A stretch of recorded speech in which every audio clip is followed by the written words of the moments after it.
This is why my bag looks the way it does. Kick out. What the hell are you doing? Kick out.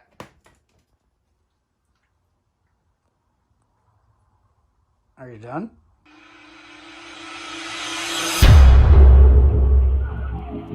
What is up, YouTube? Welcome back to the most expensive FPV drone you can possibly build on the planet. Maybe not, but this is probably the most that I've ever paid for one. Anyway, if you missed part one, I might link in it. I'm horrible about doing that kind of crap because I'm pretty sure in the part one video I said I was going to put the chapter, and I never did it. We're probably going to go back and do it, but I want to like finish the build series and then maybe tidy up the YouTube stuff. But anyway, go over there, link it in the description, maybe put it in the screen up here somewhere, part one. Check that out. If you don't want to, that's fine. You can just watch the rest of this video and wonder what the hell I'm talking about because you missed part one. But anyway, let's get started. I'm going to try my best to make this video shorter than the last one. I went ahead and to make things go by a little bit quicker, I went ahead and I wired up my the Caddx Vista here. The way I figured I didn't need to show you guys how to do that. I did have to lengthen the wires. I don't normally like to extend my wires, but they just, for some reason, FetTech does not send the wires long enough. I just had to add just like a little bit, you know. It's not that complicated. I don't really feel like I need to show you guys how to do it. FetTech has a really good manual on their website. Go on there and check it out. I did depin some of the the wires that I don't use, and then I use those wires to go ahead and extend these wires out a little bit longer, so it'll be able to you know, stretch from here, because it's got to go around under the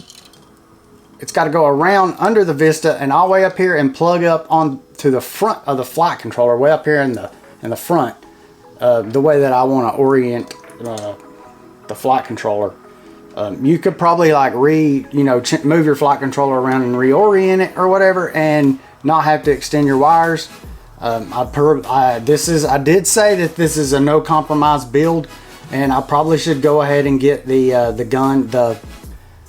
tool to replace the fittings on the end of these wires, but I'm not going to do that because I don't mess with them enough. So I like to lay the part out, you know, and go ahead and plug it into the flight controller and trace the wires. That way I know that I'm not screwing anything up.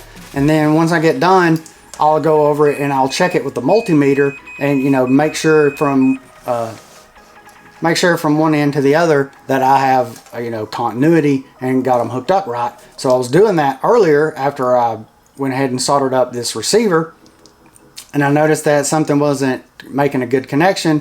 So I looked inside here and noticed that one of those things were bent, but I got her fixed now. Moving on to the receiver, I went ahead and wired the receiver up so we don't have to do that in the build today. And I went ahead and got our ESC set up and done.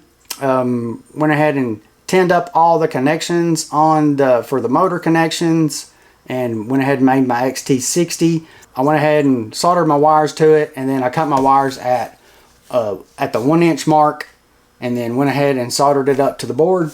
And the reason why I do that, let's see if we can get this in the frame here. I like to have just like a little pigtail out there, because a lot of people run like on the Mr. Steel build. I followed this build, you know, to the T of what he does, and he puts his connector in there, and then he's got this long pigtail, and you have to fight with like putting it under the ratchet strap and all that kind of stuff, and I don't like doing that. So the way that I normally wire my battery up, put my battery on the quad is like this. You know, I come over here and get my strap put on. Probably going to have some UMA grip on here later. Yeah, I do this, and then that way I've got just this little pigtail right here, and then I kind of can fold this around and plug it up just like that. And then I don't have to worry about, like, this is not getting in props harm or anything. I don't have to worry about that. So over time, this will kind of like fatigue and break off, but it takes a while for that to happen. And I would rather deal with that connection coming loose every once in a while and this wire getting wore out than fighting that pigtail trying to plug my battery up all the time and making sure I got my battery under the battery strap and all that kind of stuff. And what I usually do with my balance lead is I take it and I just put it in between the wires like this, and then when I fold this around over here and plug it up like this, there's no way for my battery lead to get out. Sometimes I'll give the power lead one little twist and then plug it up, and that holds my balance lead in there and it cannot get into props way. Props can't get harmed by the props.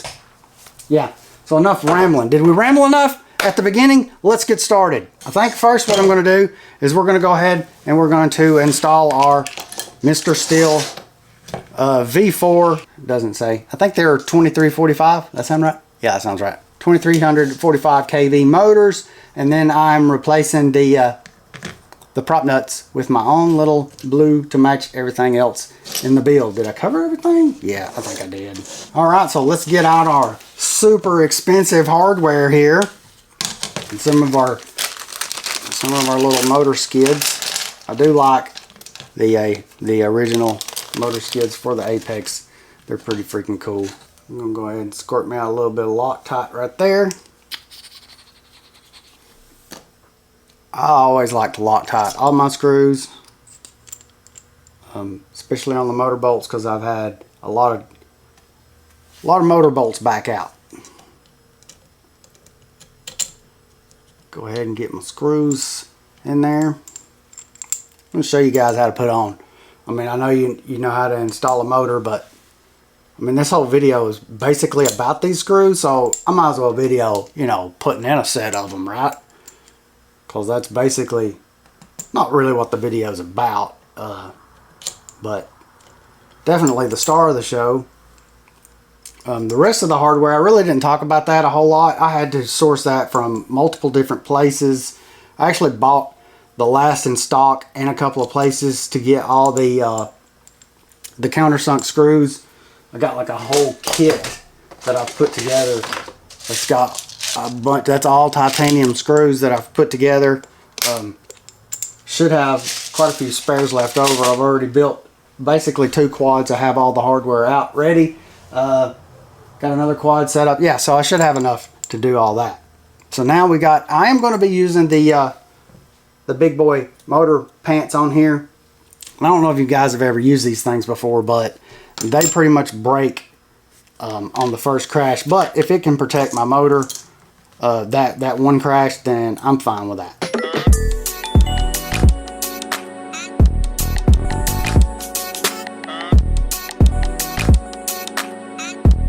These are M3x10s, and they are the perfect length to not come up and run into the stator, but to go through this what do you call this damn thing? To go through this what do you call this thing? Damn. Oh, fucking, I don't know what this thing is. To go through this daggum apparatus right here, this stupid thing right here that I can't think of the name of, it goes to, in order to go through that and go through this thickness of the carbon, because this was like, what, 5mm? I don't even know the specs on that. That's not, anyway. What I'm trying to say is the daggum bolts is the right length for this setup right here. If you're not going to run these, or if you're going to run something different, you may want to look about getting some different size bolts. Give those a little torque.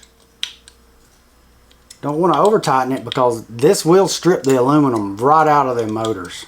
I'm not really a fan of running 2 motor bolts. I mean, I understand why people do it to save just a little bit of weight or whatever, but when you're bashing these quads around like I do, I've just found that putting all 4 bolts in there is way better than destroying the motor, because with 2 bolts, the motor will just rip right out and you're just left with 2 bolts in there. And they seem to hold a lot better when you got all 4 bolts in there. So I'm going to go ahead and put the rest of these motors on here and get back with you guys after that. Okay, we got our motors put on there, and I went ahead and put my little wire guides on there, and I just temporarily got some zip ties just to hold them down So I could go ahead and I like to put just a thin layer of electrical tape on here to hold these on. I prefer the 3M 35 vinyl.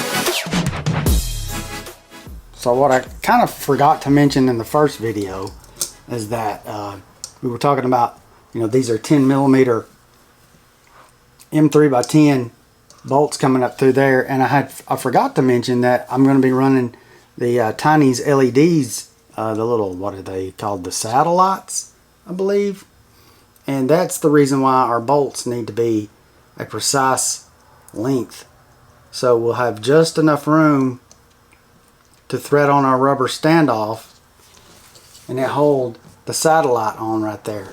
So I'm aiming the satellite.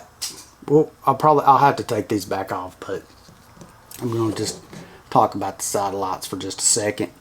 Yeah, I'm aiming those, you know, towards the outside of the arm. That way I feel like you'll be able to see it from the front and the back. You know, get like a 360 degree view of the LEDs. So now what I'm going to do is I'm going to go ahead and I'm going to solder up my motor wires, and I just run them straight out of the motor, try to keep them as straight as possible, and run around over here, you know, and hook them up in order like this. And that way when I get done, I suspect that I will only have to reverse motor 1 and 3. So I'm going to get these soldered up. I don't really know if I need to show you guys, you know, how to do, you know how to do that. But yeah, I'm going to get these things done and get back with you folks. Alright, I got my motors all soldered up there. Not the best soldering job I've ever done, but I believe it'll work. I changed my lighting a little bit, and I don't really know what's going on, but okay, so for this, what I like to do, first I'm going to take this, I'm just going to bend me a 90 degree on that sucker like that. As you can tell, I messed up on my bend and got it back a little too far. I'm going to straighten those out and rebend those a little bit closer. I'm not doing good at keeping stuff in frame while I'm doing this. Kind of tough filming this kind of stuff. You know, I don't do these kind of things all the time, and I've tried to you know, have me a little close-up shot and an overhead shot, and I'm just really just creating a whole lot more work and the editing and that kind of stuff, but I enjoy it. I'm not complaining. So yeah, I'm going to come down here a little bit closer and give that sucker another 90 degree bend. Hold on, the phone is ringing. Phone ring. We're back. So I got it rebent there and got it to where it, you know, it's lined up pretty good. So we're ready to make our little, whatever you're going to call this thing. I like to take a little bit of double-sided tape, put it on the back side of this thing here. Give that a little smush down. I'll find my scissors. I mean, I don't really know that this is necessary, but I like to do this just to kind of isolate things a little bit. Would you shut up, Kit Kat? Okay, so we're gonna make sure we got our negative going to our negative and our positive going to our positive. Put that in there. Give her a little stick. Boop. Boop. Alright, then we're going to solder that unit up. Okay, got that looking good. Going to go ahead and flush cut these leads off of here. Not going to need those. Oop, don't get too close.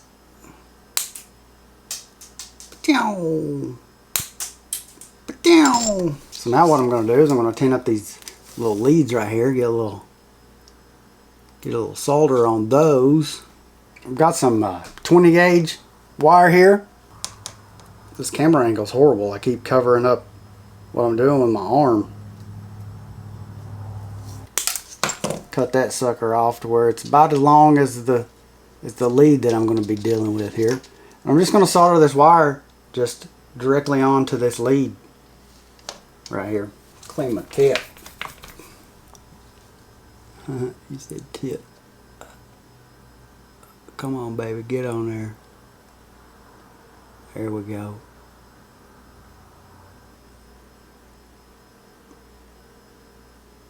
Alright, so we got our leads coming straight up the top. I'm going to go ahead, I'm going to put some heat shrink on this. Okay, so I got my little spike absorber and my capacitor package made up there. Got a little heat shrink on there. I'm going to go ahead and I'm going to put some double-sided sticky tape on the bottom, and then I'm going to put some across the front right here to kind of protect this area from grounding out on some things. So now, so I'm going to take this and I'm going to cram it right up in here the best I possibly can. Show you guys after I get it. I'm going to push forward and down on it and stick it right there in between these two standoffs.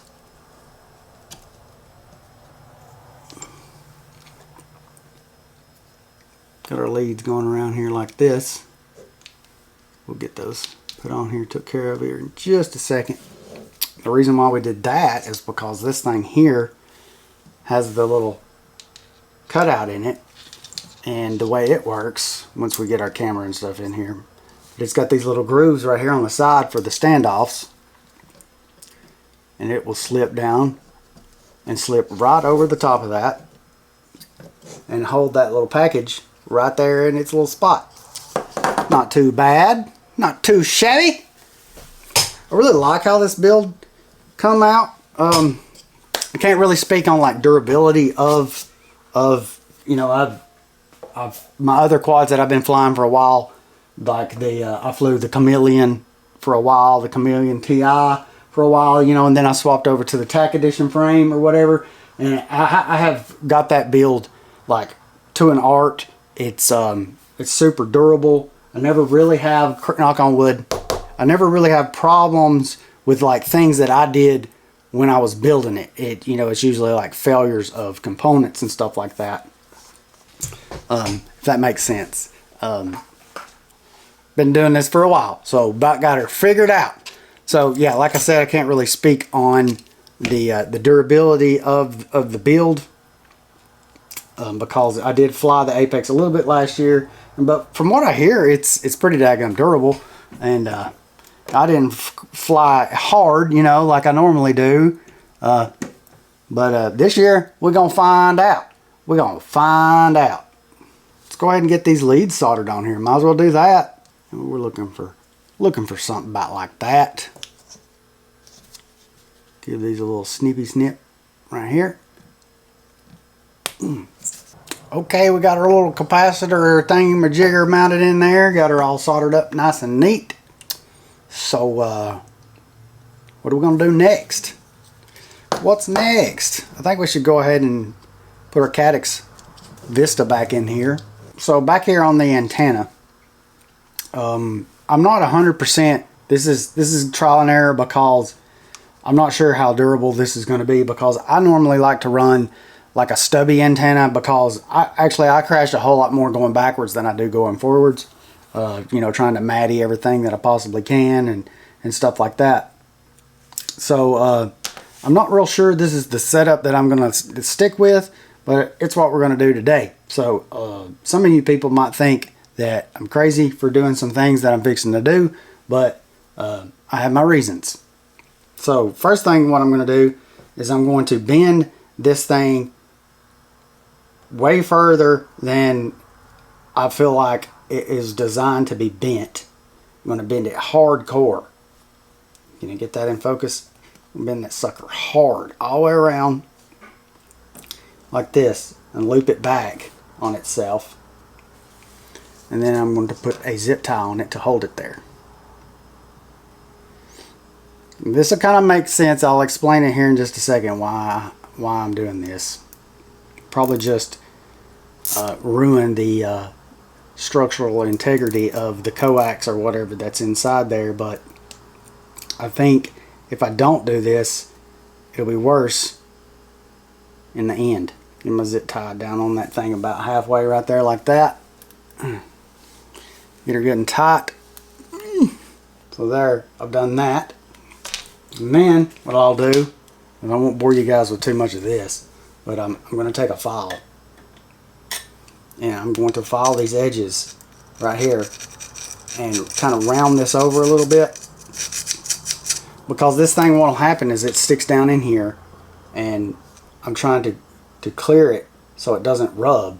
But in case it gets smashed against that, I want to round over this area right in here. That way it's not like an abrupt angle if this thing gets smashed against it, if that makes sense. Alright, well, I've got that rounded over there a little bit, took that sharp edge off of it. And I used the shortest screws that I could find. Of course, they are titanium. I really don't know the length of it, but I think it's 6mm. I don't know. It really doesn't matter, but just like that. So now I'm going to go ahead and I'm going to put my Crossfire antenna on here.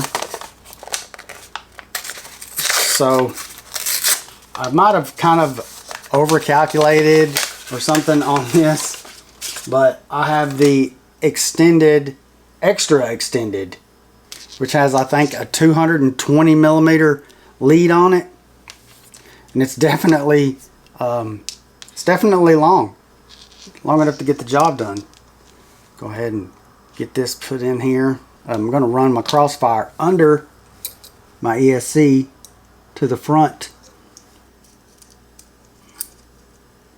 Alright, so maybe you can see how that coax comes down in there and hits that. It's not really touching on the carbon at the moment.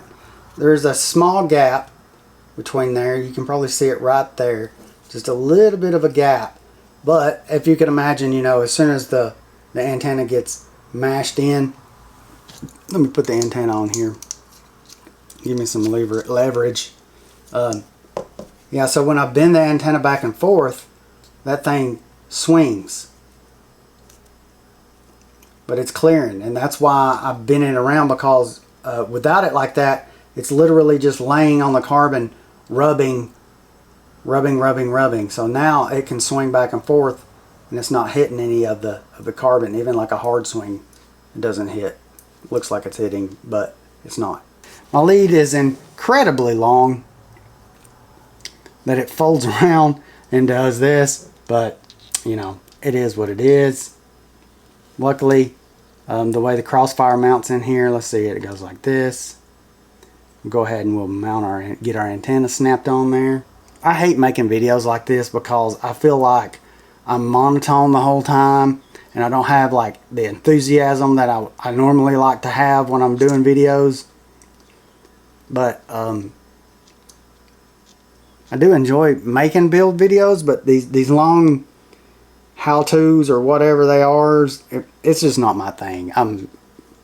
Y'all don't have to worry. I'm not going to be doing too many videos like this, because I just don't, I don't know. I like to just do little videos where I cut up and have fun. And this is fun, but this is kind of stuff that you kind of like put on some music, you know, and just do. And it's just tough to do them and talk about it and make sure you're, you know, getting the right shot and all that kind of stuff. It's just not up my alley. Finally got that snapped on there. Yeah, so I have to do a little foldy fold of my wire to get, or my antenna wire, to get it in the position where I want it. Now what I need to do is actually mount the Caddx in there, like I said I was going to do before I went through all this.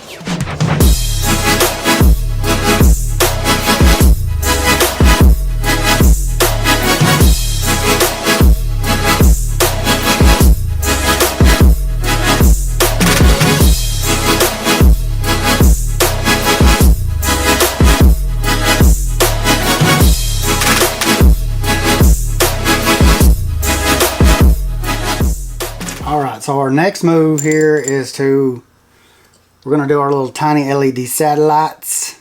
can go ahead and put my first one on here, because the way I did it, I don't even know if you're supposed to do it like this, but I wired it into one and then just jumped them parallel around to the other ones. That way the flight controller thinks that it's just one LED.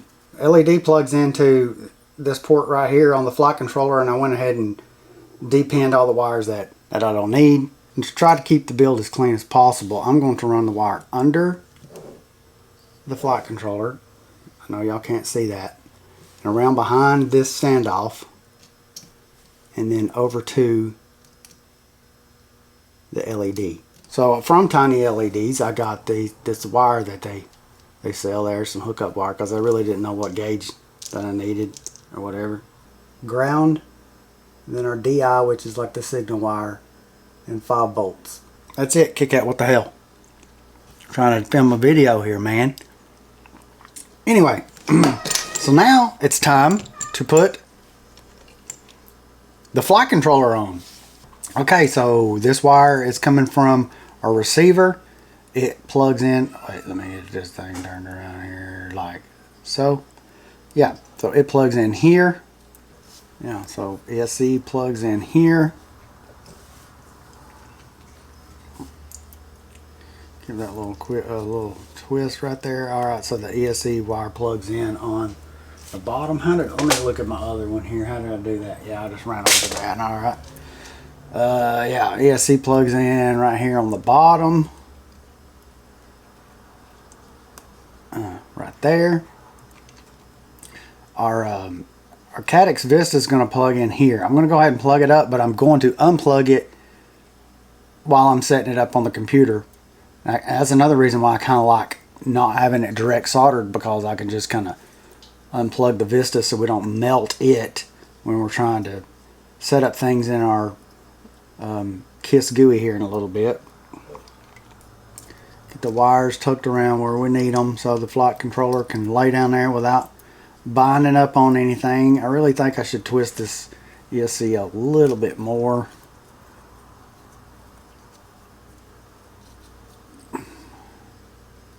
Got a little bit more of a twist there, keep things lined up. Got that plugged in there good, and that one plugged in there.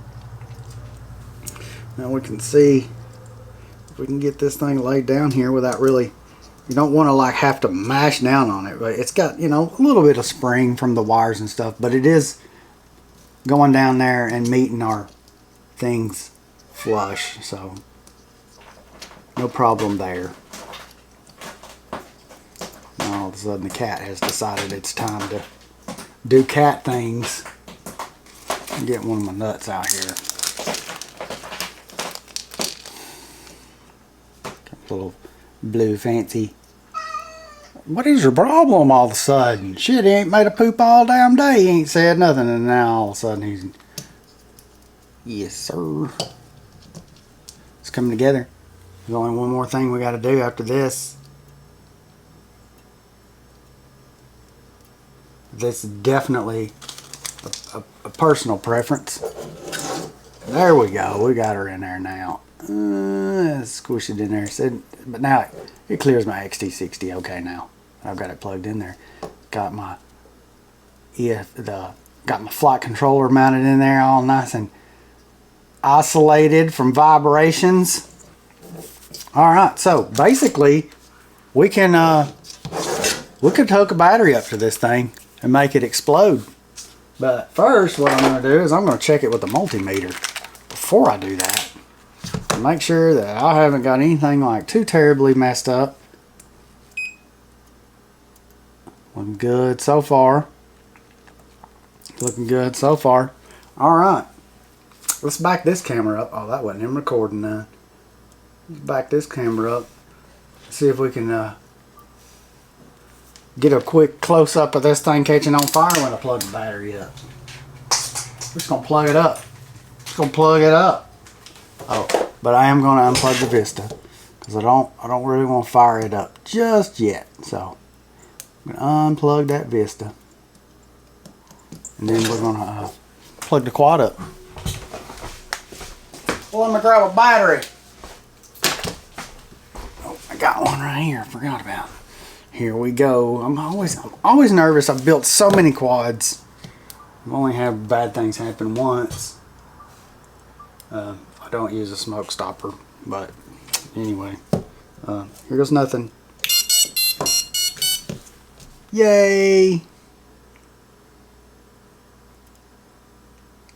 Got the LEDs on the flight controller, but not here yet. But that will work when I turn them on in the KISS GUI. So yeah, if you don't want to run a buzzer, then you're done. This is it. You put your top plate on, bind it to your radio, hook it up to the KISS GUI, set up your little switches in the way you like things to do. Have to go into the what do you call it, the FTech configurator and reverse your motors. I'm assuming it's going to be 1 and 3 because that's usually what happens. Then I will reverse the direction of the motors. You will have to orient the flight controller in there in the settings. I don't remember, you know, because the motors will be off. You know, you can just figure that out. If you guys want me to do like a setup video, let me know. But for now, what I'm going to do is I'm going to solder up my buzzer, and then I will officially be done. I don't really know if I could. Should I show you guys that? I mean, we've gone this far. Yeah, let's build a buzzer right quick. Okay, we got our buzzer installed on there. I didn't really trouble you guys with having to watch that because surely you know how to install a buzzer. The only thing that I had to solder to this board, not excited about that. You'd think they would like add buzzer in one of the plugins or something, but I don't know. It is what it is. So we're basically done with this sucker. I do need to plug my Caddx up, but I thought I'd quickly, you know, before you guys go, don't go yet. We still got one more little step here. We gotta get our top plate put on here. Boom, just like that. Would you just look at these things? These things are so freaking cool. I can't wait. Got one more to go. It's the green one over there. Can't reach it. Yeah. So real quick, I'm not sure about what battery pad. I'm probably just going to use the rubber one or some Uma grip. I really like the Uma grip, but somewhere out there I seen where you can get the Uma grip that's like stamped to fit on the Apex. I'm trying to find some of that. That stuff is non-existent. I think it's a myth. I don't even think that stuff is really real. But anyway, yeah. So, and I've got some battery straps coming. I made a post in the Rotor Rock Facebook group about I'm looking for the best strap the best battery strap that money can buy. I want it. And a lot of people made really good suggestions, but I've pretty much tried all those, you know, like the Luminaire ones, the Kevlar with the metal thing. I mean, I've pretty much tried them all, but I'm just looking for that next step. Well, this dude sent me a link to some battery straps, and oh, just you wait. I will probably do a video on the battery straps. But anyway, that's going to be it for today. If you guys, I don't know if I said this already, but if you watched all this and there's like something like a more quality product or something, or if you got like an idea of how do you do your DJI antenna on the back here, how do you do that? And yeah, if you got any tips or whatever, you know, drop it down in the comments. Appreciate you guys watching. Like I said earlier, I don't like doing these kind of videos because it's just, I don't know, it's just not my thing. But I wanted to share all this with you guys, so yeah, there's that. So anyway, see you guys in the next one.